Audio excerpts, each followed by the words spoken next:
Y vamos a analizar las repercusiones de la reelección de Barack Obama en las presidenciales de Estados Unidos con el analista internacional Horacio Calderón, que está con nosotros en el living. Horacio, bienvenido. Gracias por invitarme. Como siempre. No, por favor, bueno, ¿cómo analizás vos el triunfo nuevamente de Obama? ¿El pueblo es como que le dio una segunda chance de completar las cosas que había dejado en el camino? Sí, yo creo que por un lado le ha dado esa chance. Hay que tener muy en cuenta que el voto latino, como anticipábamos anoche en el programa, en el caso mío, se inclinó por él, como era lógico de esperar. Porque por el otro lado, Mitt Romney ofrecía poco o nada a los latinos. Y además, Paul Ryan había cometido un par de errores, con un proyecto al cual se adhirió Romney, de quitarle, por ejemplo, las becas a estudiantes latinos. O sea, muy difícil que los latinos lo fueran a votar. Y el voto latino es muy importante. Fue importante, en este claro. Y para que te des una idea, se calcula que aproximadamente un 75% de los latinos que votaron lo hicieron por Obama y el 25% por Romney. Y los negros, como también anticipaba anoche, por supuesto votaron masivamente por Obama, arriba del 90%. Y había una cuestión que yo creo que los analistas dejaron pasar, que son los cambios migratorios en los Estados Unidos, incluso internos. Y eso a mí me hacía sospechar que a favor de uno o de otro podía llegar a incidir ese tipo de factor, ¿no? O de variable. ¿Y cómo queda ahora conformado el Parlamento o la Cámara de Representantes? Bueno, buena pregunta. La Cámara de Representantes queda en manos, por supuesto, de los republicanos, como se ha anunciado, como estaba antes. Y el Senado en manos del Partido Demócrata. Entonces, ¿a qué lleva esto? Es decir, en el Senado los demócratas no tienen un número suficiente, abrumador, como para evitar el obstruccionismo del Partido Republicano. Yo diría lo mismo si fuera al revés, o sea, esto es una cuestión de tipo técnica. ¿No? Y por el lado de la Cámara de Representantes, que para quien no sepa es equivalente a la Cámara de Diputados nuestra, que está en manos de los republicanos, bueno, tampoco están en condiciones de imponerse en determinado tipo de proyectos a lo que pueda hacer el Partido Demócrata. ¿No? De imponer. ¿Y eso cómo es para esto significa el avance de los proyectos de ley? Esto lo que significa lo siguiente, que vamos a ver una especie de obstruccionismo, tal vez mutuo, y de inmovilismo en el futuro de la política estadounidense, tanto doméstica y tanto exterior. Y es muy interesante lo que acabas de comentar por esto. Lo que Obama ha hecho hasta ahora difícilmente se pueda desmontar. Pero lo que no va a poder hacer Obama de acá en adelante en absoluto, salvo que haya una negociación mediante, es imponer algún tipo de cambio dramático dentro de la política doméstica de los Estados Unidos. Y ya lo que se hizo difícilmente se pueda revertir.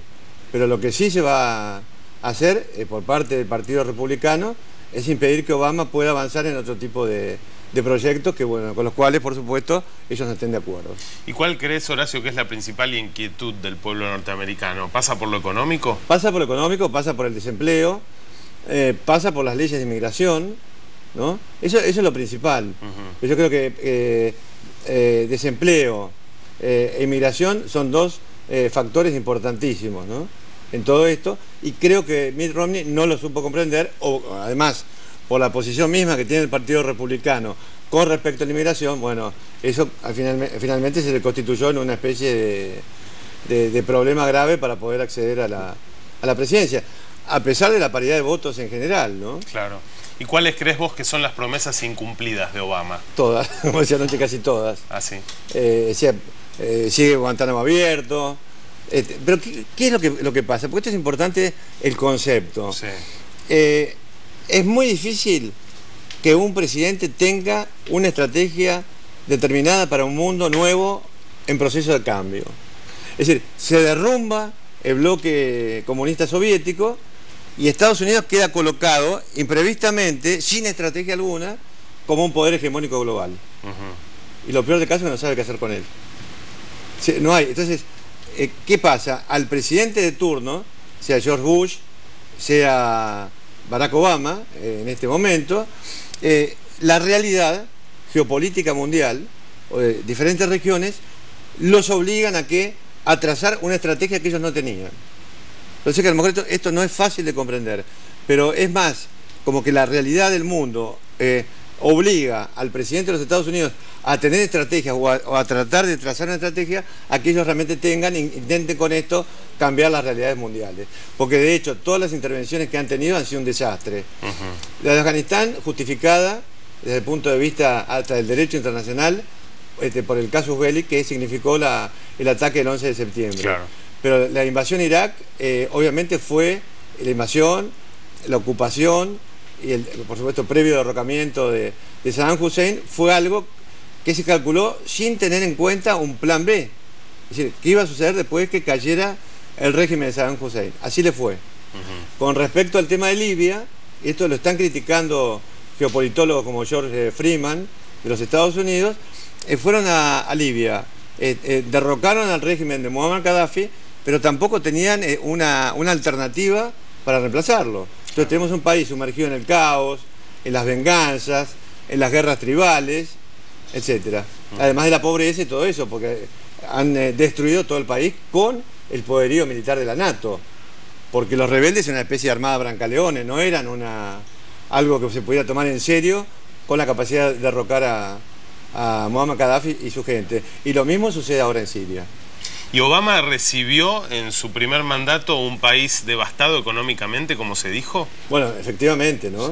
Sí. Lo que sucede es que él no tuvo la capacidad para lograr la recuperación del país en la forma que él de alguna manera lo había prometido. Él fue elegido como fruto de ese colapso mundial, que comenzó en Estados Unidos con estas famosas hipotecas, etcétera, ¿no? Con los mortgage, como dicen allá, bueno, estos pasivos ponzoñosos, venenosos, que provocaron, bueno, la caída de la economía americana, las finanzas, por supuesto, estamos hablando, y luego esto impactó así mismo en Europa con lo que estamos viendo en este momento. Pero ahí ha habido un gran casino financiero de las grandes potencias mundiales y una enorme responsabilidad del Fondo Monetario Internacional, que no supo de alguna manera prever esto y tratar de controlarlo, ¿no? Claro. Horacio, quiero destacar del discurso de Obama, una vez que se conocieron los datos que lo favorecían, él mencionó dos cosas curiosas. Hizo alusión a la primera dama, a Michelle Obama. Demasiado. Sí, y dijo después, lo mejor está por venir. ¿Qué opinión te merecen estas dos frases? Me hace acordar algunas épocas acá, y esto no es una opinión peyorativa ni partidista, cuando el expresidente Néstor Kirchner me dijo, no sé si será un pingüino o una pingüina. Claro. Bueno, yo creo que, tomando esto como una base... ¿Tiene aspiraciones políticas, Michelle? Michelle Obama, yo creo que siempre tuvo aspiraciones políticas, ¿no? Por supuesto, de alguna forma bloqueadas por su propio marido. Hay que ver que Hillary Clinton también fue candidata a presidente, ha tenido un papel relevante en la política de los Estados Unidos como mujer aparte del presidente Bill Clinton, ¿no? Claro. Que es uno de los mejores presidentes que ha tenido la historia de los Estados Unidos, guste o no guste, ¿no? Con todos sus defectos, ha sido uno de los mejores presidentes que ha tenido para los demócratas. Y sigue siendo funcionaria. Y sigue siendo funcionaria de este gobierno. De manera tal que, además, eso es para desarrollarlo en otro momento, Michelle Obama es una persona que es discípula de la madre de Barack Obama, Aunt Anna, ¿no? Que era una antropologista muy especial. Era una mujer blanca, aculturizada. ¿Y qué significa esto? Que ella fue como misionera prácticamente a Asia, pero no a imponer la cultura occidental, sino que eso se produjo al revés. Ella terminó siendo una blanca pro negra americana, como que odiaba a los blancos americanos. Eso no lo heredó su hijo, porque Barack Obama, hay que reconocer que es un hombre que no puede dar más que gracias a lo que ha ocurrido con él y con su historia personal.